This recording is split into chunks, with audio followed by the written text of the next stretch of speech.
Hey guys, this is OddOneGaming. This is going to be another Dragonheir SilentGods video.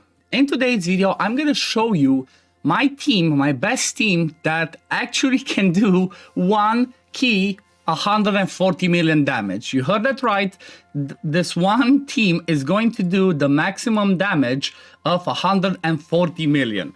I just want to mention from the beginning, this is a showcase, okay? This is not a guide. This is not a everybody can do it, free to play. None of that. This is a showcase on my account using the best that I actually have on my account. And, well, it does have some legendaries, I'm not going to lie. So I'm going to play this in the background while I talk about it. But this team uses my best rally team, and that is Filto, Lorenthil, Hegio, and then I'm using also my Yola for attack penalty. And then the creme de la creme, and it's kind of like the core of this team, is actually Mithrasia. This one works on full auto with presets. I set some presets on it because I want my Mithrasia to do what you saw just there. I only have to do it at the beginning. I only have to do it once before the boss does the first debuff where he places recharge speed penalty. Definitely do not want that to land on me.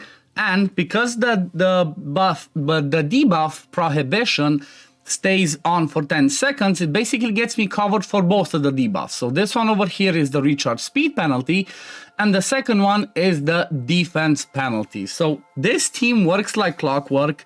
It's not it's not easy to obtain. Not everybody can do it, but at the end of the day, I guess is trying to understand the principle. Like, that's what you can take from this video. You can try and understand the principle, what I used, and then see if you can replicate that on your own team with what you have available.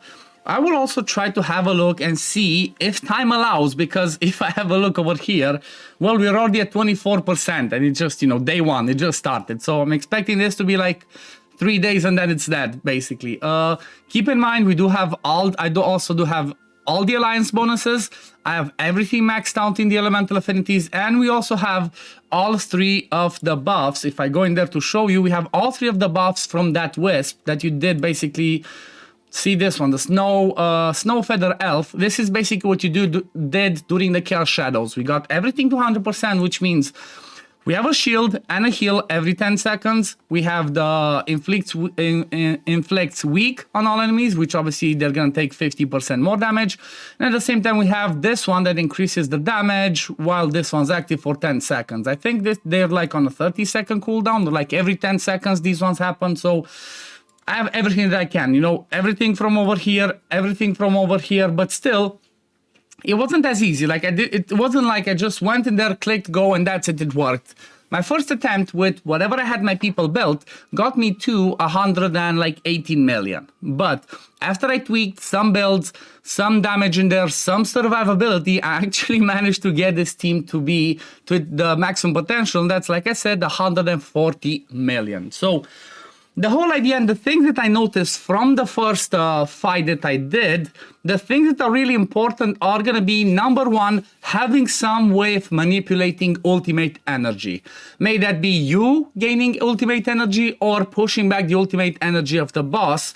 And for example, for this team, because I have Hegio, that basically boosts his ultimate energy on his battle skill. That takes away some of the boss's stacks. You see he had 4, then 2, then they disappeared. So basically anything that boosts your ultimate energy is going to help in there, so the boss loses that stack and he's going to do less damage. Then the other one that helps him with that is actually Lorenthil, because when he does his ultimate, he puts out that, the area for the rally people. Every time a rally ally does their ultimate that consumes rally, that boosts their ultimate energy by 20%. So if you see Filto does his ultimate, and watch that, he's almost at half already. That's because he gained a boost of ultimate energy from Lorenthil's ultimate being cast, and he also has on his ultimate, he gains a boost of ultimate energy if he has rally when he does that ultimate. So that's the first thing.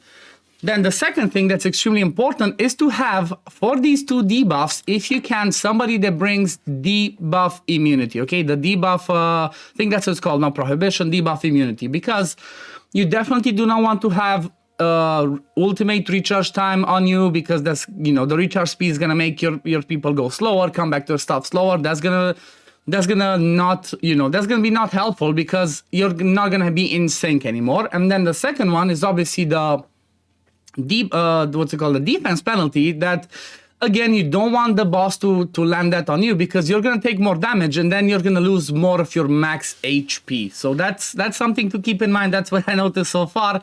Then apart from that, I feel like a tank, from what I look, there's no tank necessary. Like in this team, there's no tank. Like my Hager's not built as a tank. He's straight up damage dealer. And the reason why I'm saying that is because the boss does only AoE hits, okay? So you don't really care about anything that's like, a specific tank that brings you nothing.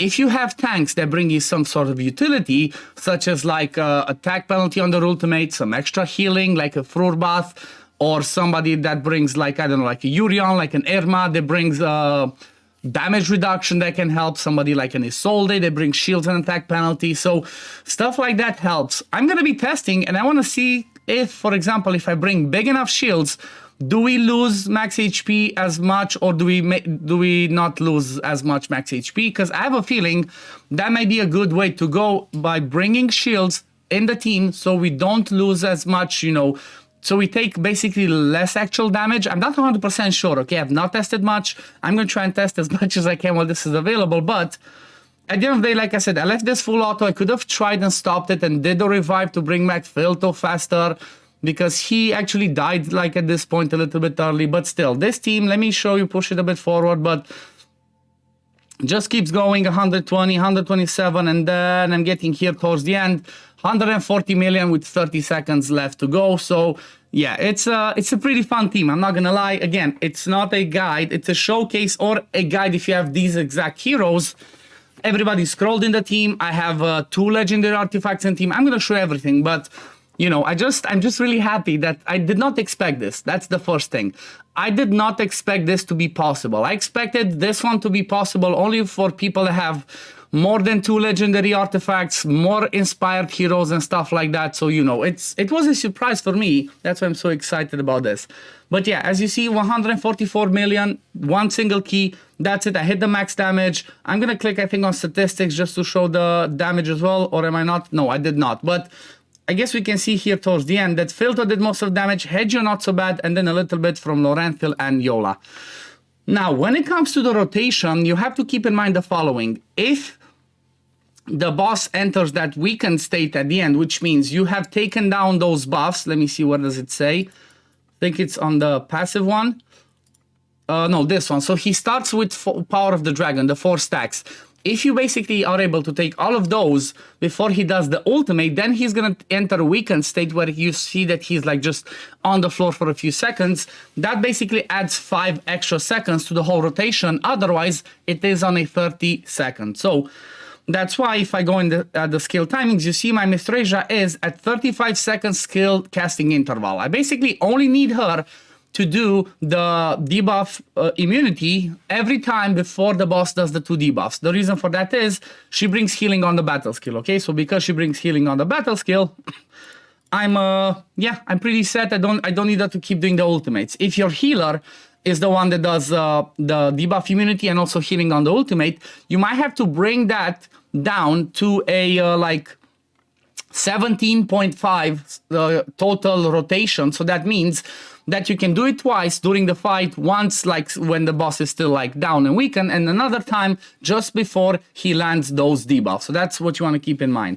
Now, if we have a look at the builds a bit, I have my Lorenthil in Brotherhood Spirit. So he's gonna, every time he does his ultimate, he brings increased attack to everybody. Then as much damage as I could give him. And I also gave him Spiritual Incense Burner, so he comes to his ultimate more often, which means he's gonna put this rally and increase attack up to everybody every time he does the ultimate, but at the same time he gives this increased attack. So for him, it was all about trying to get into his ultimate back as fast as possible, but also do some damage, because before I had him with this damage, I wasn't quite at 140 million.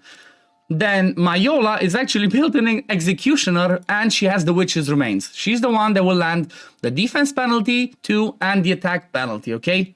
This is really important because this one does, it brings a ton of damage. Without this one, I don't think I would be able to do 140 million as easy, but apart from that, I just gave her, like I said, a lot of damage from Executioner, as much as I could, but also the accuracy to make sure that she lands her attack penalty as well, and the Witch's Remains. Then I have Hegio. He's wearing the Arcane Music Box. This one gives a little bit of damage if we still have the shield from the Wisp, but I mostly use this one because of the bonus crit rate. And then I gave him damage, and funny enough, I built him in Platinum Knight. Even though I had maybe better Executioner, I haven't tried after I did all the swaps to see if Executioner is better than Platinum Knight, but he's in Platinum Knight with as much damage as I could. That's all I cared about, damage on Hegio.